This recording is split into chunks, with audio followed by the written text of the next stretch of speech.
ایک دور دراز بادشاہت میں ایک خوبصورت شہزادی دینا رہتی تھی۔ شہزادی دینا نہ صرف اپنی خوبصورتی کے لیے مشہور تھی بلکہ اپنے لاجواب کھانوں کے لیے بھی۔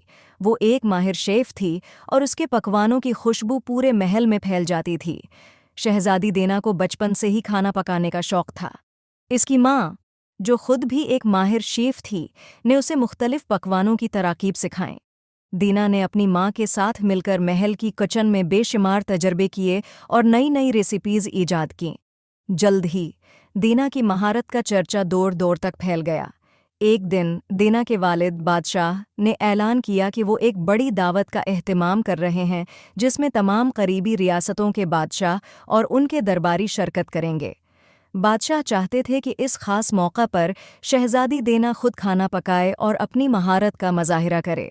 دینا نے اس چیلنج کو قبول کیا اور دل و جان سے تیاری شروع کر دی۔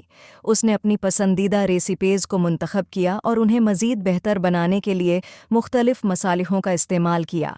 وہ روز رات گئے تک کچن میں رہتی اور نئے نئے تجربے کرتی۔ آخرکار دعوت کا دن آن پہنچا۔ محل کو خوبصورتی سے سجایا گیا اور تمام مہمانوں کی آمد شروع ہو گئی۔ دینا نے کچن میں اپنی ٹیم کے ساتھ مل کر ہر ڈش کو بڑی محنت اور محبت سے تیار کیا۔ جب کھانا پیش کیا گیا تو تمام مہمان اس کے ذائقے اور پیشکش سے بہت متاثر ہوئے۔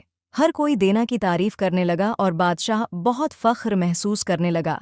دینا نے نہ صرف اپنے والدین کا سر فخر سے بلند کیا بلکہ یہ بھی ثابت کر دیا کہ وہ صرف ایک خوبصورت شہزادی ہی نہیں بلکہ ایک بہترین شیف بھی ہے۔ اس دن کے بعد دینا کی شہرت دور دور تک پھیل گئی اور اسے سپر شیف شہزادی کا خطاب دیا گیا۔